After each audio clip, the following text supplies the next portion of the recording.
Welcome, everyone, to this Good Leadership Podcast. My name is Charles Good, your host and the president of the Institute for Management Studies. This podcast is designed to provide you with actionable insights and tools that you can use from discussing the research, stories, and background from recognized experts and practitioners to accelerate your impact in your current role. Today, I'm very glad to be joined by Dr. Sidney Finkelstein. He is the Stephen Roth Professor of Management and Director of the Center for Leadership at the Tuck School of Business at Dartmouth College, where he teaches courses on leadership and strategy. He is also the faculty director of the flagship Tuck Executive Program and has experience working with executives at a number of prestigious universities around the world. He has published 20 books and 80 articles.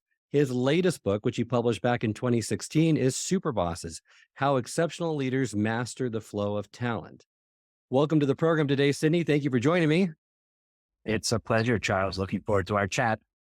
Great. So we're going to be talking about Superbosses today, the topic of your latest book. What got you interested in this topic and why did you choose it?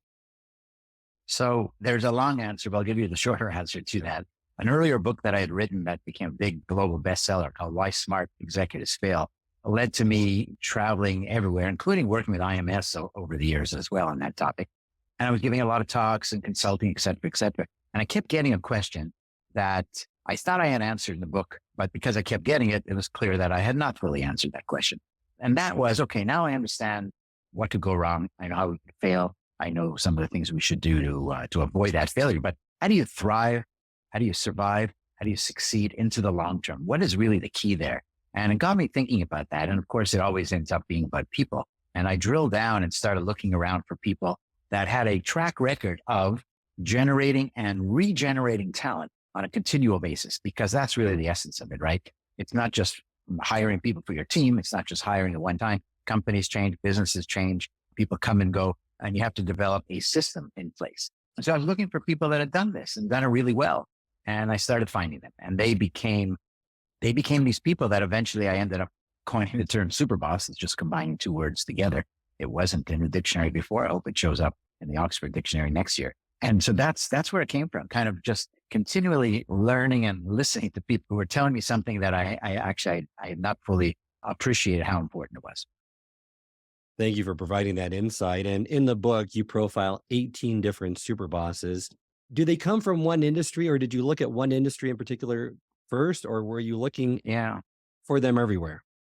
I'm a big foodie. I love that whole foodie scene. And as I was searching for, again, as I said, these people with a track record of generating and regenerating talent on a continual basis, I knew about Alice Waters, legendary chef Alice Waters from Chef Benny's restaurant, the woman credited for the most part with inventing California cuisine, farm to table, locally sourced organic food. And I was interested in her. And I also knew that she had so many people that have worked in her restaurant over the years, both in the back of the house, chefs and others, and then front of the house, people in the finance side or service side. And it turns out this is kind of unbelievable. Over 250 people that work for Alice Waters at some stage in their career. Those people, over 250 of them, went on tremendous success in their own careers doing all sorts of stuff, whether it's opening up their own restaurant, whether it's creating bakeries, this is also kind of cool. Some of the early people that work there have subsequently become big players in private equity and venture capital in the food industry, food and coffee industry. And so she had this kind of incredible impact on people. She was someone with that track record of generating talent. And then I kept looking because that was kind of interesting. And I looked at the NFL, which is great because there's a lot of data about every sport. NFL is no exception. I was interested in coaches, and I wanted to know which coaches were the most influential in the history of the NFL with respect to their ability to hire great assistant coaches that went on to become head coaches themselves. And I did that, and I created these trees of talent that describe each of the major coaches. In fact, what I looked at is people that were in the Super Bowl, teams that were in the Super Bowl, and the two head coaches. And I use that as a key metric. And it turns out that when you do that, Bill Walsh, the former coach of the San Francisco 49ers, multiple Super Bowls, turns out he was the most influential. He had so many, and still has to this day, many proteges that were assistant coaches for him that have become head coaches, successful coaches, Super Bowl winning and appearing head coaches. And then I was kind of off and running, and I started looking at all kinds of industries, hedge funds. Julian Robertson from Tiger Management, Tiger Cubs, David Swenson at Yale University for endowments, incredible how many people work for him that run endowments at major universities and philanthropies. Ralph Lauren in fashion, Lauren Michaels in comedy. I don't know, goes on and on in so many different industries. And what was kind of fascinating is that it didn't matter what industry or sector I was looking at. With some research and talking to a lot of people, I was able to identify who that one, sometimes two, who those key people were that had this incredible capability. And then I wanted to capture it, right? I wanted to understand who they were, what they did, and especially kind of how they do it. And that's the essence of it. I mean, that's what everybody wants to know. How do I do that? Because not only do they have this track record developing great talent, let's remember a couple other key attributes of superbosses. They see potential in others often before they see it themselves. They help accelerate careers. They lead among the most successful companies or organizations in their entire industry, in their entire sector. They have a tremendous track record, and we shouldn't be surprised that they would be higher performers. You know, if you surround yourself with great talent, how is it not possible that you yourself won't be more successful? And so these were the superbosses, and I wanted to know what they did and how they did it. I love how they cross so many different industries. You mentioned some famous names. And in the book, you identify 3 types of super bosses. So I hope you can go into each one of those types and maybe identify an example of each type. Because the 3 types are the iconoclast, the glorious bastards, and the benevolent nurturer. And you found that certain famous individuals in each one of those classes, but perhaps you can unpack each one of those classes. And like I said, just identify someone that really fits that type. So yes, there were 3 types.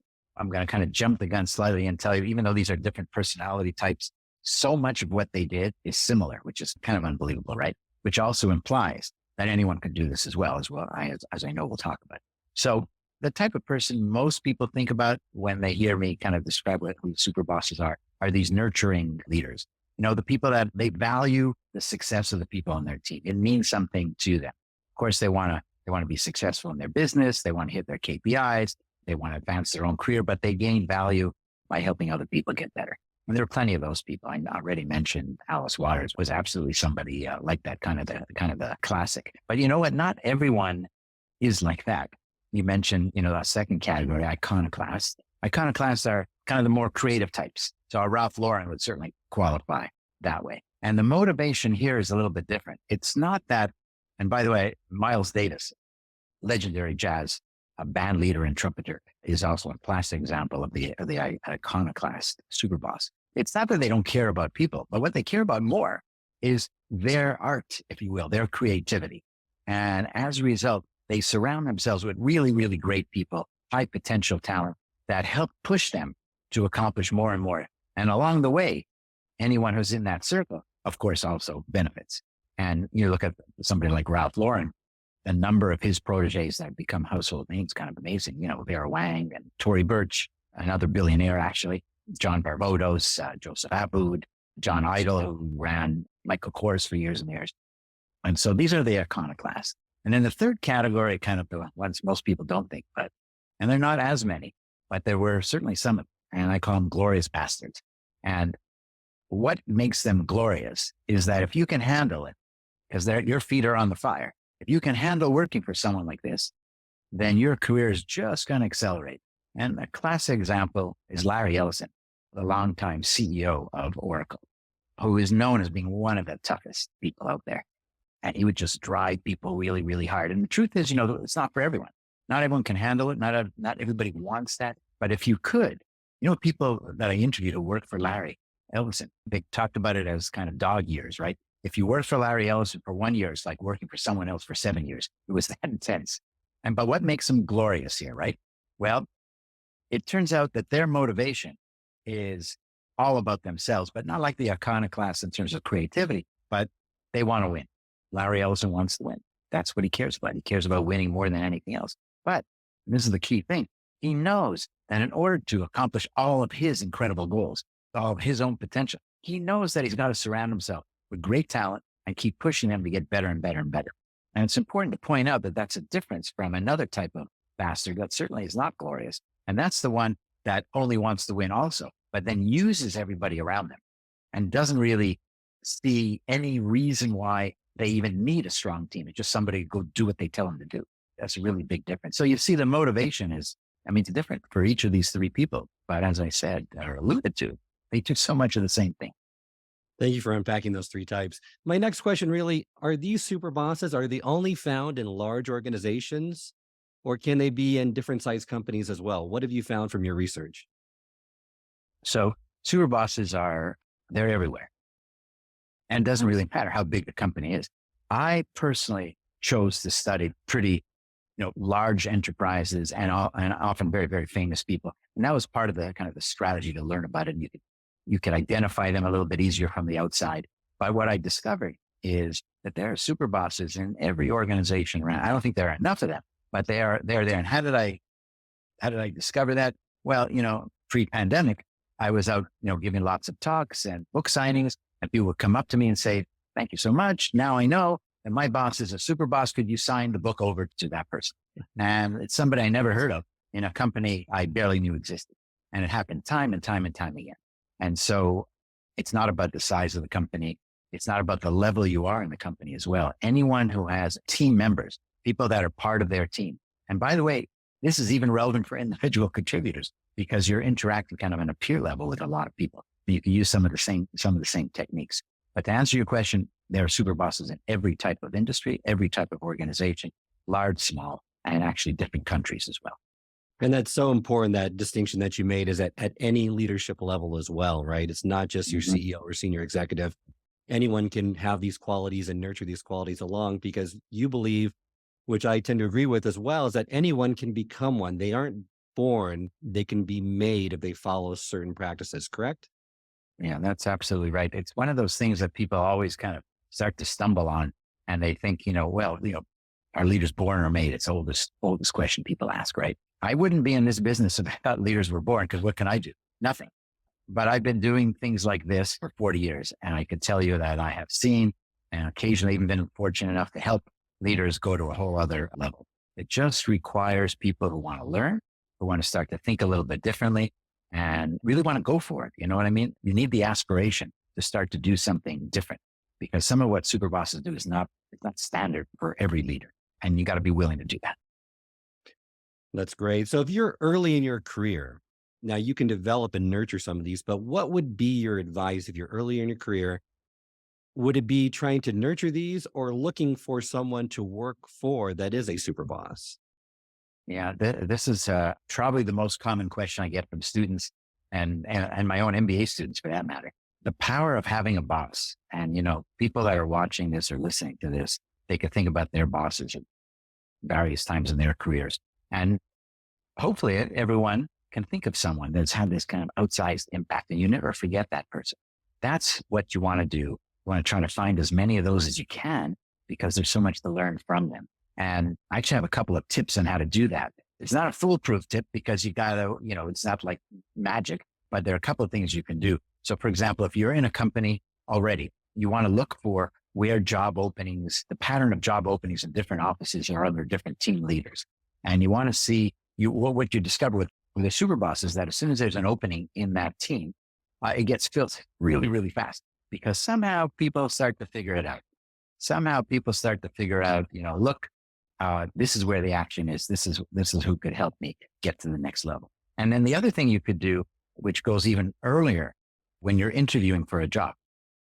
And when you finally get to the stage where you're interviewing with your prospective boss, so not the HR people, not the recruiters, but your actual boss that you're going to potentially start with, you want to ask a very simple question, which is, could you share a little bit about some of the people that used to work for you and where they are today?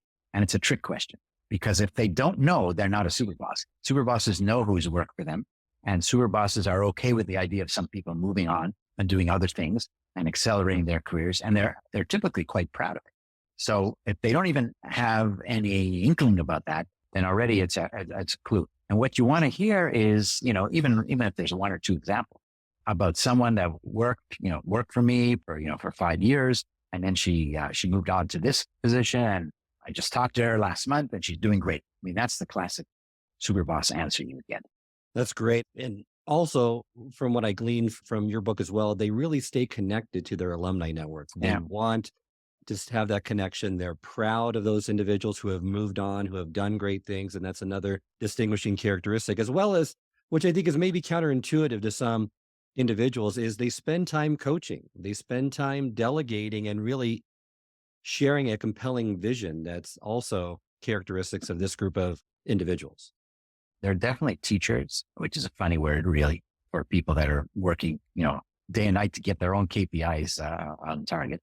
But they understand that the stronger their team, the stronger they're going to be. They're going to be themselves. The more they're going to be able to accomplish.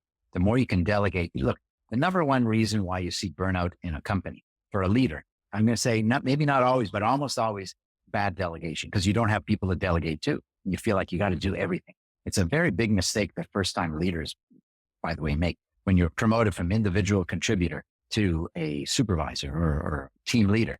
The biggest mistake that I've seen is believing that you've got to do all the work yourself, because by definition, you're better than everybody else because you're the one who got the promotion. They didn't get the promotion. You did. And that's just a disaster because you can't, you just can't do that. And so teaching and coaching is a very, very big part of what they do. And the payoff is that you end up with better teams. Well, and delegation is so important, you're right, to new and emerging leaders that are coming into the fold, because they do feel, like you mentioned, that they need to take on more and more because they got the position. And if they give away too much, they might be decreasing their value, right? And letting maybe the organization see that maybe they weren't the right choice because of all those things that they're delegating away, some of those things they really should be doing.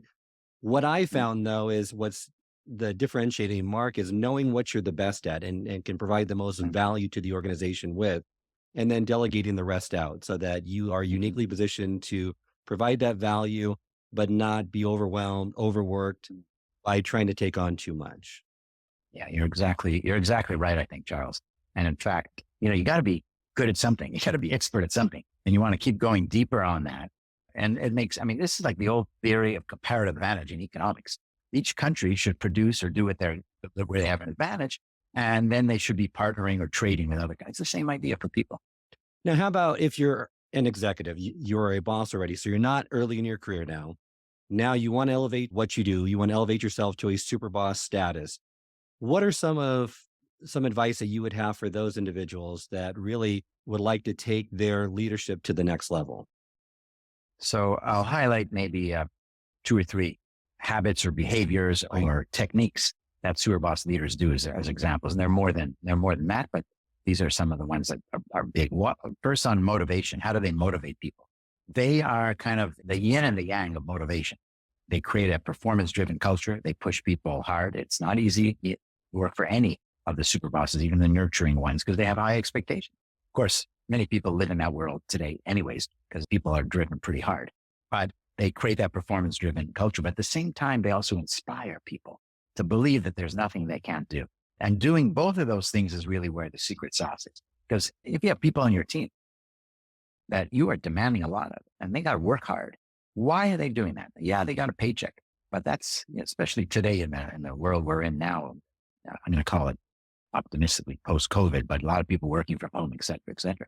You have to give more. You have to offer more. And it's that inspiration. And that's got to be authentic. People will receive, people will see right through any kind of soft talk that somebody's got. And being able to do both at the same time is something that Superbosses do very, very well. So that's the first thing you can think about. And then the second thing I would say, and this is a really powerful one, is customizing how they work with each person in their team.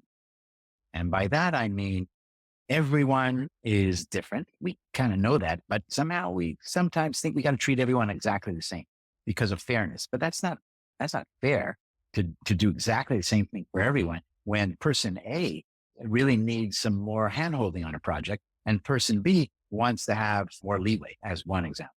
And so you need to spend the time with each individual, and you're not going to have a ton of time. We understand that, but you need to spend the time to truly understand who they are, what makes them tick, how do they like to work, what's their motivation for their job, what are they good at, as you said earlier as well, because you want to kind of double down on things that they can really contribute. And the other thing they do, which is maybe a bit more unusual, is they'll spend some time talking to people on their team to understand what those team members really want for their own careers, their own lives, which you don't always see. So for example, you have someone on the team who says, you have to build a relationship to get some honesty out of that conversation. But then says, well, actually what I want to do is kind of create my own thing. The next step for me down the line is to do some entrepreneurial thing because I really know a lot about this technology or this market or what have you. And what the super boss leader does is not, oh, this guy is leaving or this woman is leaving and this is a waste of time. Quite the opposite.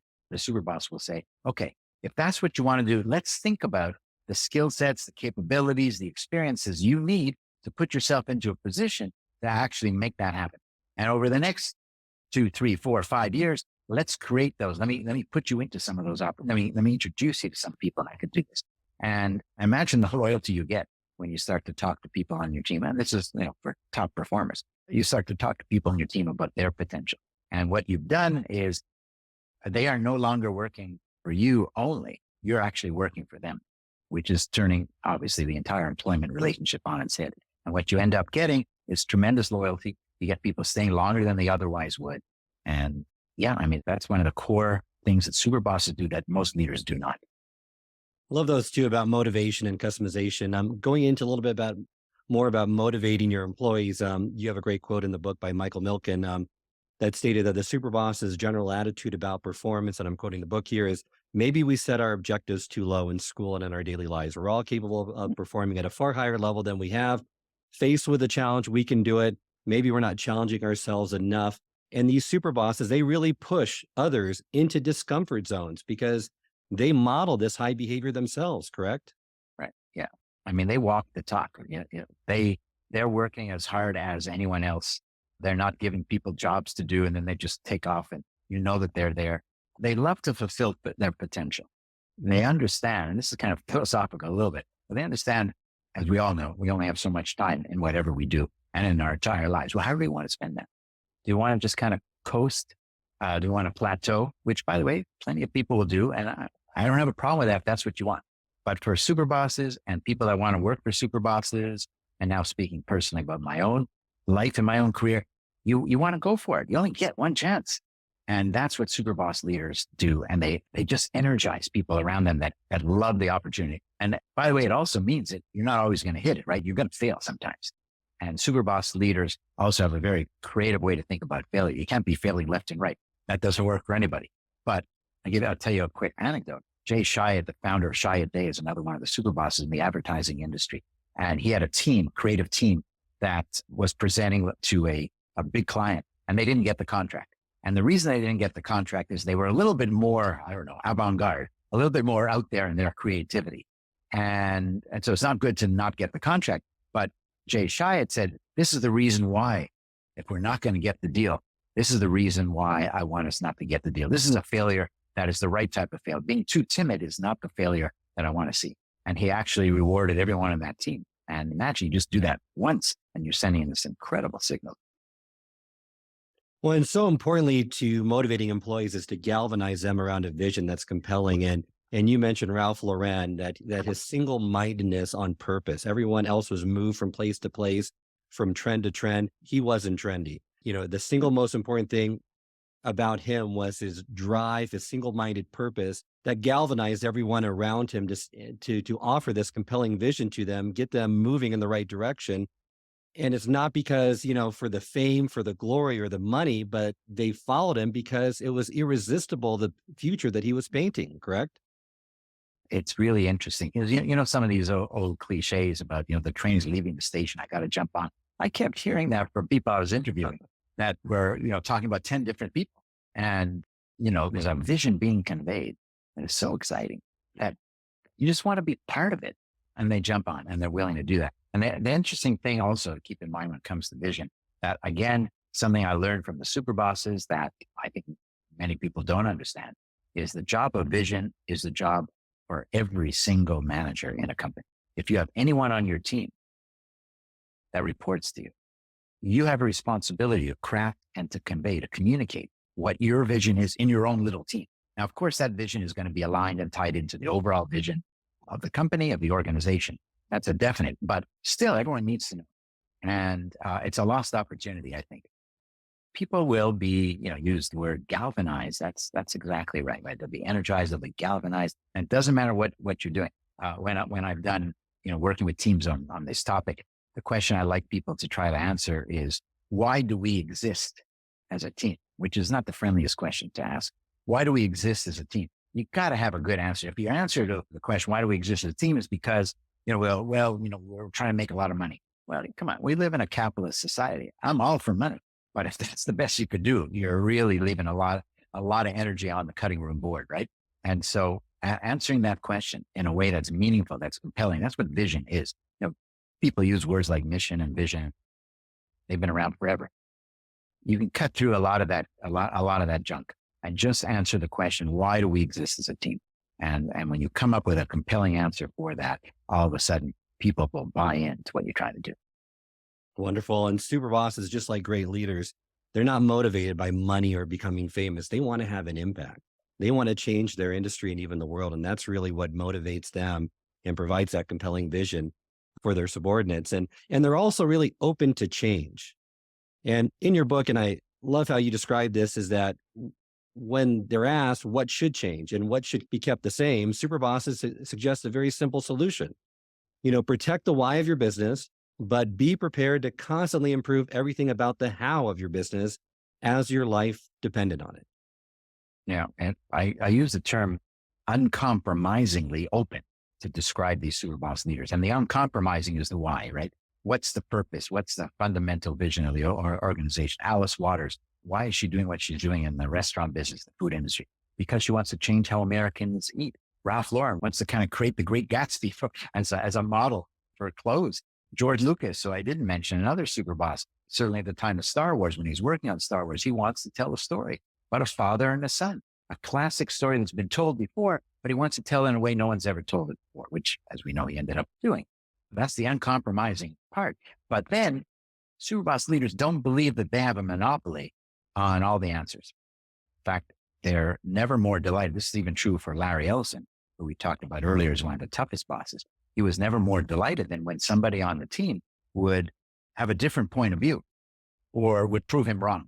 And you got to be able to defend yourself, right? It's not just, oh, that's a great idea, I was wrong. No, you're gonna go toe to toe, and you're gonna have to be able to kind of make your point, provide the evidence. But if it turns out that there's a better way to do something, they're all for it. And at the heart of that is that there's kind of like a psychological profile or a personality characteristic there, which is they are incredibly secure as opposed to insecure. They're not threatened by ideas that are not consistent with things they've been doing, as long as they are consistent with the overall mission or vision of what they're trying to accomplish. And it seems like that you agree with and mentioned in your book, they defy an easy categorization, right? They're uncompromising and open. They're virtual micromanagers and extreme delegators. So there's a lot of paradoxes with them, including they're also very collaborative, but they also encourage competition. How do they balance these paradoxes to become so successful? So I loved learning about this and talking to the super bosses and talking to their proteges. I interviewed over 250 people for the project, for the book. And at a high level, what I learned is leadership is not linear. And that in and of itself is like a very big insight that most people don't get. And what I mean by that is if something's good for you, if it's good to be, let's say, confident, or it's good to delegate, then wouldn't it be better to do more of the same because it's good? And it turns out that's hardly ever true. I'm not going to say it's never true. I'm sure somebody can invent something, but it's hardly ever true. It's almost always a balance that's required because you can become too confident. You become too overconfident. You could delegate too much and not kind of be there as kind of a central player. And so the paradox is the reality of leadership. This is why it's not so simple to do this. You need to have, now I'm talking about almost a Zen quality here, right? To embrace paradox. And that's certainly what I found in all of those examples that you just shared. Wonderful. And you are right. There's many paradoxes in leadership, and you don't want to operate at the extremes, but that to be balanced in those areas, those critical attributes is essential. Before we end today's episode, just want to give some bosses, some leaders, some tips that they could use, or maybe qualities that super bosses look for when they hire people. And you list 3 of those in your book, and I'd love for you to unpack those for our listeners so they can say, okay, what am I looking for in potential people that I bring in? So we were interested in knowing who super bosses are attracted to as talent. And of course, given 18 different industries, there's tons of differences in kind of, skill set. but the commonalities were pretty clear. So first was intelligence, whether it's kind of raw IQ or emotional intelligence or both. They were attracted to kind of A-level talent, let's call it. And again, it's not just IQ. It might depends on the job and the person. Emotional intelligence is, as we know, incredibly important. And that's another place where they were uncompromising. They weren't interested in the B players, unless that B player had an aspiration to become an A+ player. They were okay with that because they love people with high aspirations. So there was intelligence. There was creativity. Another word, maybe we don't hear that much in business, but I think it's, we use the word innovation instead of creativity, but it's the same idea. They love creative people. And a bunch of the things that we've been talking about have an element of creativity as well, whether it's, going out of your comfort zone, coming up with new ways of thinking, this kind of paradox of leadership. It requires someone who can think a little bit differently. And Superboss leaders love people that are going to do their job, whatever that job is, and then add something else. And that something else is something they never thought of, or something that maybe no one really quite understood, or something to that effect. And that's where creativity comes up. And then the other thing that they look for is someone that could do multiple things. They like, in baseball, there's utility players, right? They could play first base, second base, and left field. And they love people like that, or at least have the potential. They want someone with deep expertise. They love people, obviously, unique people that have, specialized skills. We live in that type of world. But they're also pretty consistently will take someone from one area and move them into another that maybe they didn't have as much experience in. And what they want them to do is look at the world fresh and ask those kind of so-called dumb questions that people have been doing the same thing for a long time, no longer ask.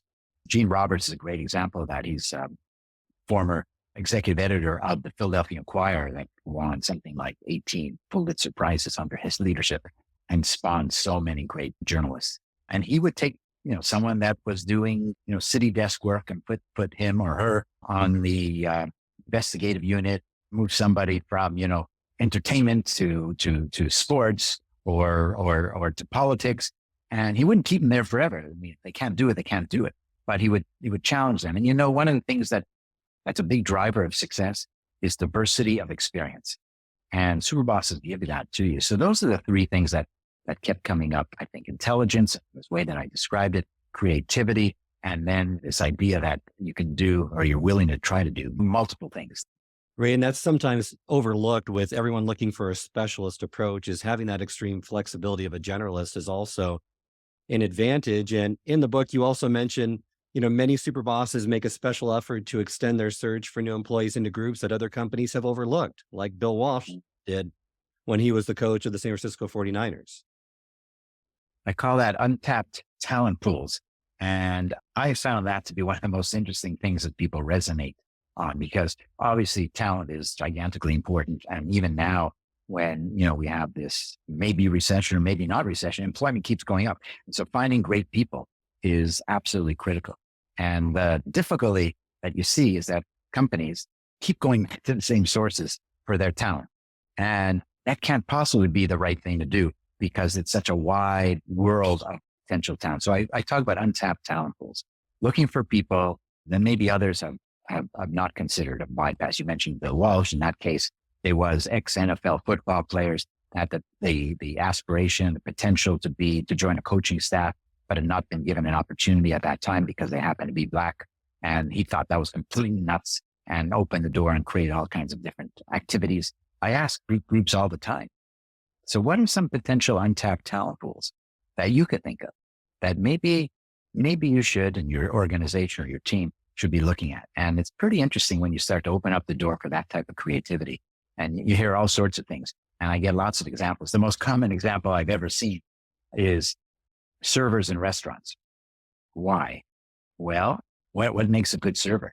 A good server doesn't just kind of get the order right, although you hope that happens. But, they talk to you, they engage with you, but they don't do too much. And they read you so that they know that if you're busy or you're talking with your group that's having dinner, you don't want them to intrude too much. But sometimes you do like to have that banter. And what's that skill set? That's called customer relationship skill. That has huge leverageability in other places.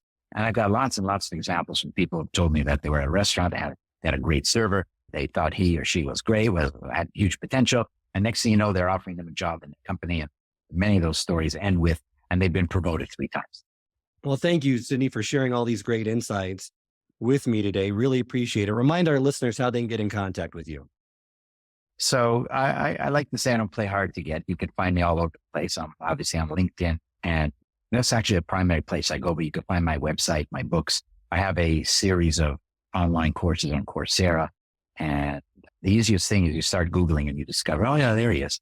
And of course, my podcast, which is called The Sidcast. That's why the Sidcast. It's been great fun. So I'd really enjoyed this conversation and the questions you've been asking, Charles, because it's engaging. I'm usually on the other side of that.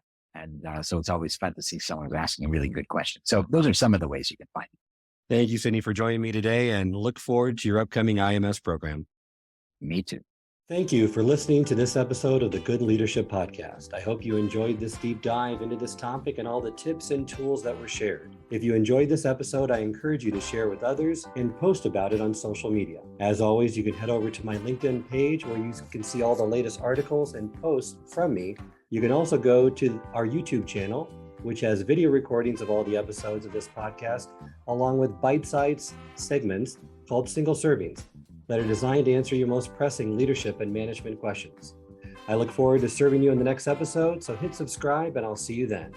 Remember, until next time, it's not what you know that counts, but what you do consistently that makes a difference.